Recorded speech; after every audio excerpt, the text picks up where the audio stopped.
근데 또 이제 부동산 시장에 또 어떤 이런 것들이 있냐면 중국에는 후커우 제도라고 있다고 합니다.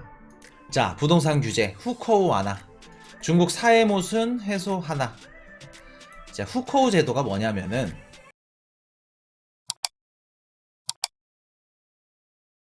자, 오늘은 이제 중국 얘기를 좀 해드리려고 하는데 중국 얘기를 아주 뭐 지금 자산시장이 얼마나 겁을 주고 있냐면 뭔 얘기만 하면 2008년도 리먼 사태야 다.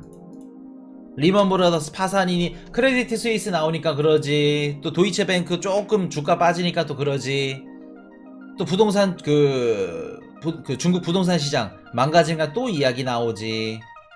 뭐만 하면 2008년도 리먼 사태 다. 뭐만 하면. 자, 중국 부동산에 대해서는 제가 많이 다뤄드렸었죠. 많이 다뤄드렸었고, 중국 부동산 시장이 무너지는 게 제일 큰 이유, 제일 위험한 이유, 제가 뭐라고 말씀드렸죠?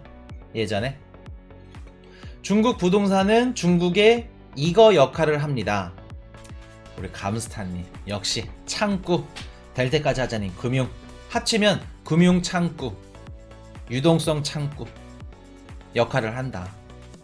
중국 부동산을 담보로 한 70% 정도 대출을 받으면 그 대출로 다음 부동산을 사던가 아니면 뭐 주식이라던가 아니면 뭐 생활비에 쓴다던가 현금 유동성을 돌 수 있는 창구가 누구다? 중국 부동산인데, 만약 부동산 시장이 무너졌어. 그러면 대출을 받는 사람이 없어. 부동산 시장이 얼어서. 그만큼 현금 유동성 자본들이 돌지 않는다는 거죠. 현금 유동성 자본들이 돌지 않는다는 건 우리가 장당임금리 역전 나와서 어떻게 됐어요? 장당임금리 역전이 나오면 은행이 돈을 못 풀죠. 대출이 안 나옵니다. 우리 몸으로 따지면 피가 안 도는 거야. 혈액순환이 안 되는 거야. 그거랑 똑같은 거예요.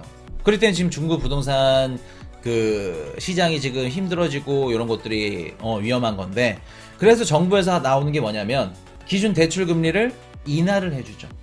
그리고 중국에 있는 좀 높은 애들, 상위급 애들 뭐라 그럴까? 그냥 이해하기 쉽게 우리나라로 치면 뭐 국회의원이라고 할게요. 좀 높은 분들이 나와가지고 뭔 얘기를 해요? 땅을 사고 집을 사고 아파트를 사고 계속해서 권유를 합니다. 나는 3개 샀고 얘는 2개 샀고 나는 4개 샀어. 앞장서서 계속해서 부동산 사라고 부추겨. 간부들이.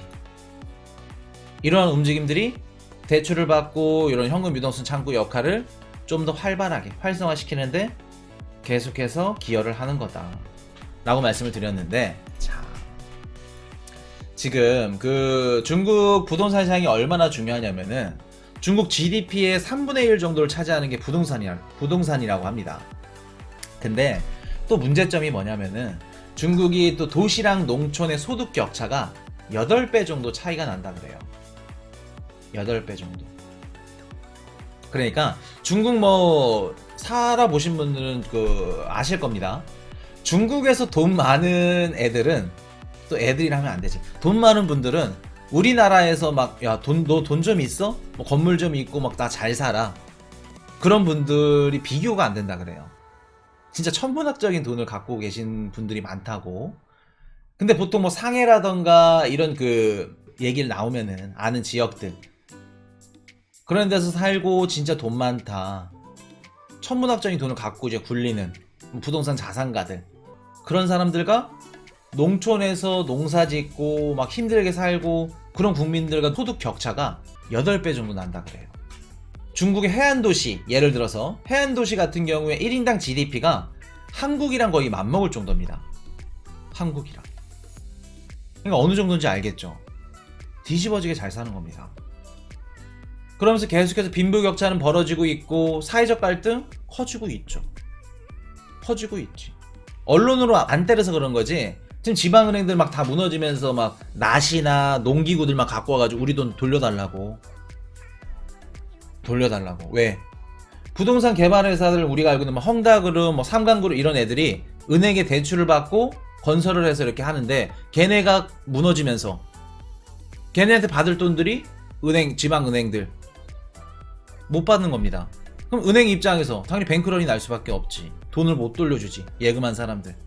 그럼 국민들은 내 돈 돌려줘 하면서 어떻게 해요? 계속해서 막 은행을 공격하고 치위하고 데모하고, 레바논도 지금 막 은행 막 습격하고 그러고 있죠. 뭐 레바논은 뭐 다른 거지만, 걔네 화폐 가치가 떨어져서 그런 거지만, 지금 그런 식으로 지금 사회적 갈등은 계속해서 커지고 있다.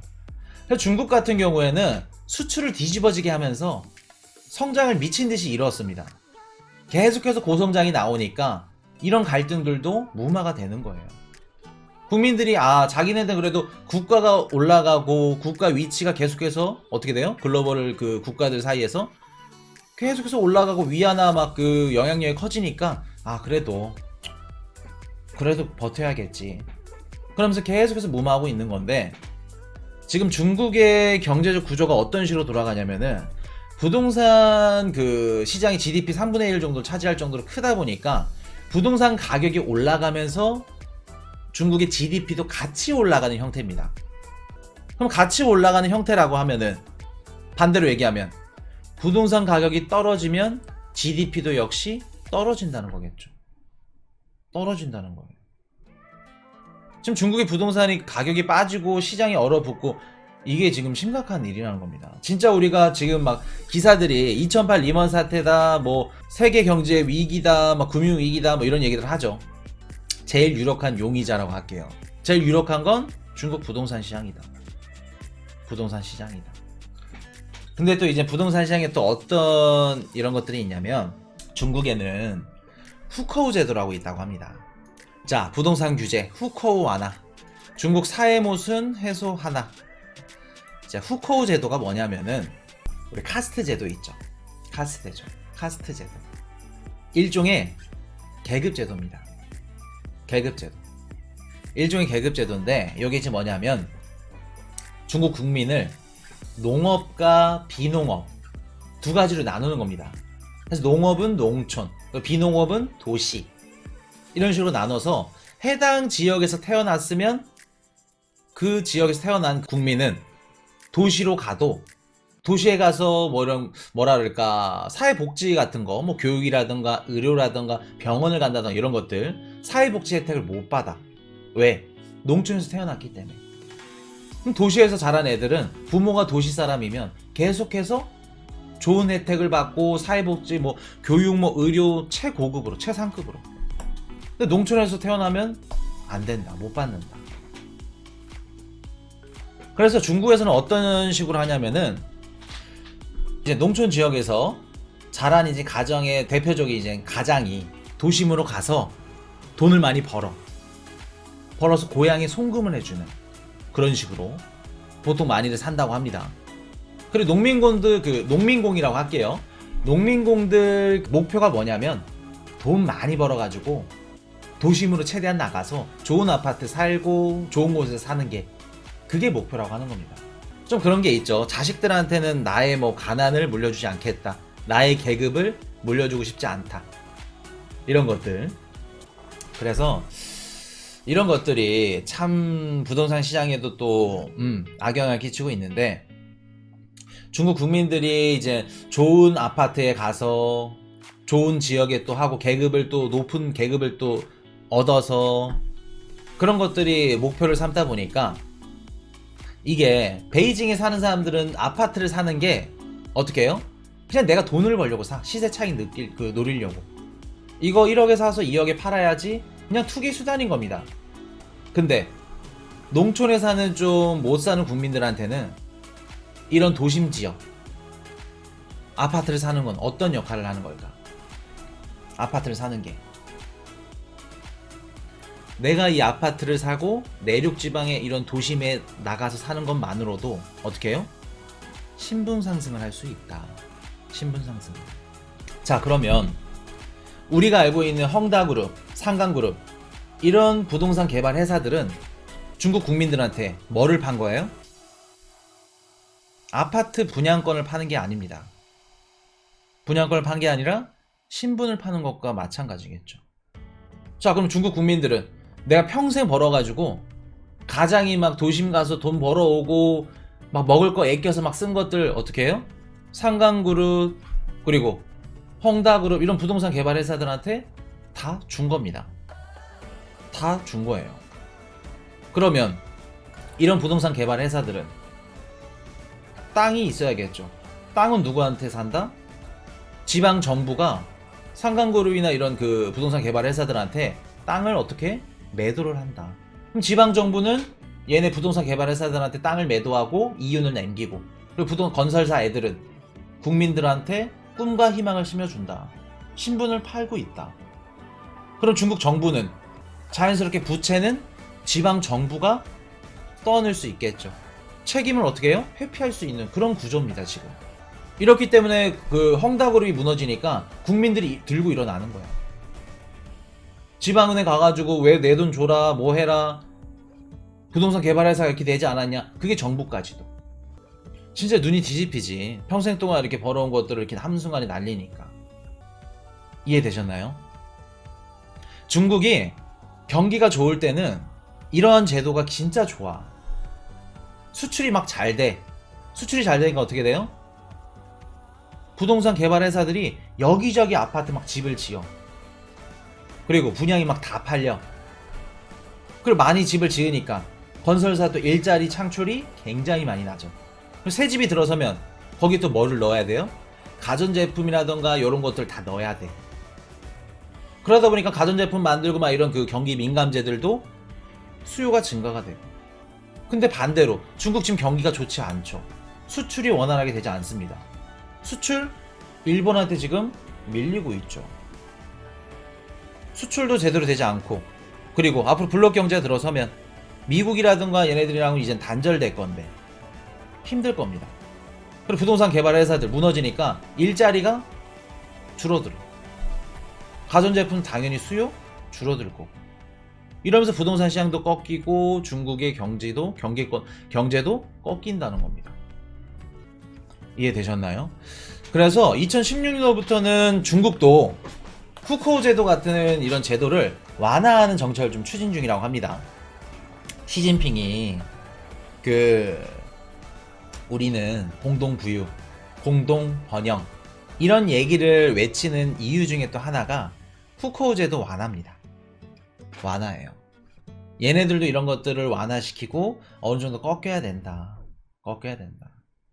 이게 지금 2022년도 뭐 전문가들이 딱 봤을 때는 이런 제도는 진짜 야만인들이나 있을 수 있는 계급 제도가 뭐냐, 2022년도인데. 그래서 이런 것들이 조금씩 완화되고 있는 움직임이다. 그렇게 보시면 될 것 같고, 지금 중국 부동산 시장이 무너지니까 또 다른데 또 영향을 줘. 이거가 힘들어지고 있어. 지금 뭐가 지금 힘들어지냐면, 아마 부동산 관심 많으신 분들은 아실 겁니다.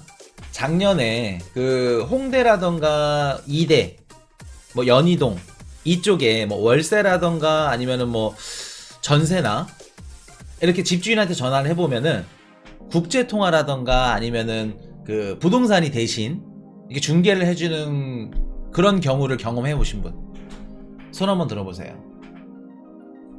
부동산이 전화를 받던가 아니면은 뭐 집주인분은 뭐 해외에 계세요 뭐 이런 얘기 들어보신 분, 최근 한 3년에서 5년 정도 이런 기사 보셨을 겁니다.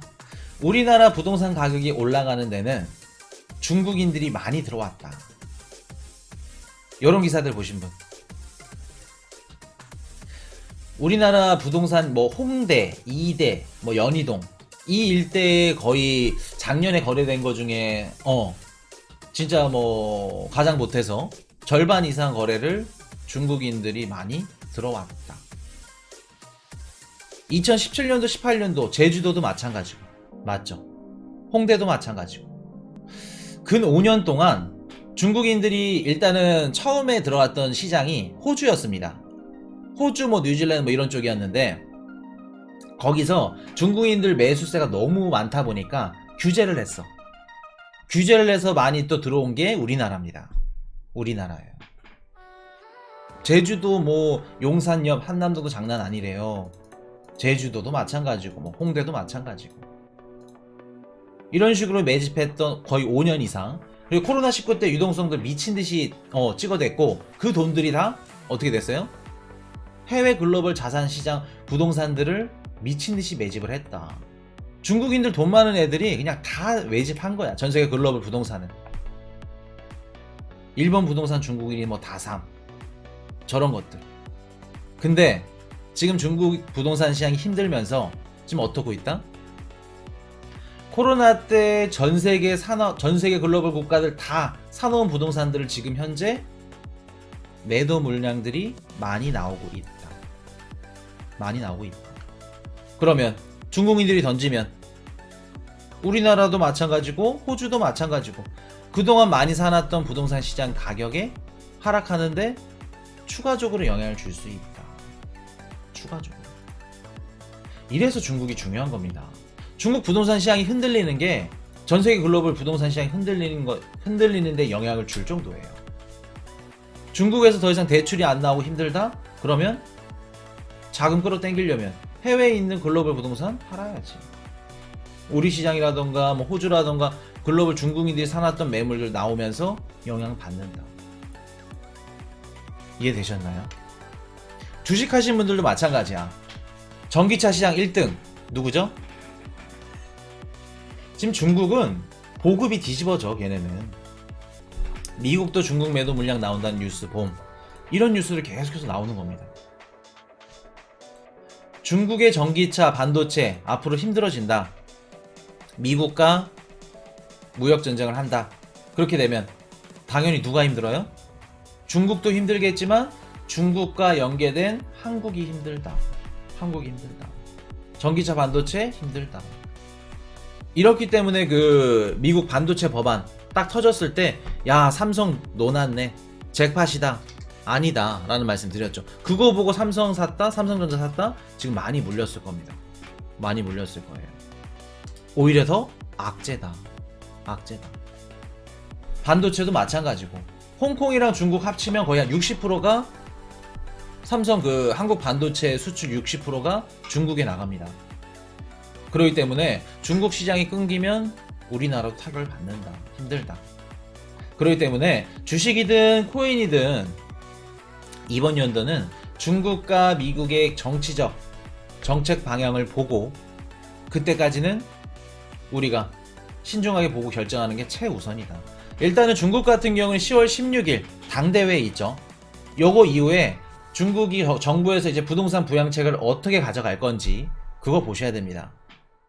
그리고 좀 더 깊게 들어가면은 3월달 우리나라로 따지면은 뭐 공무원들 선정되는 게 3월달까지 있기 때문에 3월달까지 보셔야 되고 미국은 11월 8일 중간선거까지 그렇게 보시면은 될 것 같다.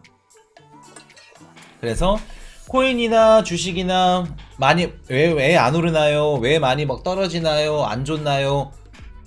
이유를 아셔야겠죠. 정치적인 영향이 크다. 정책 방향이 크다. 그렇게 보시면 될 것 같습니다. 자, 그렇게 말씀을 드리고 Hey, I got a confession. Been losing all momentum. Just because it's easy, well, that don't make it better.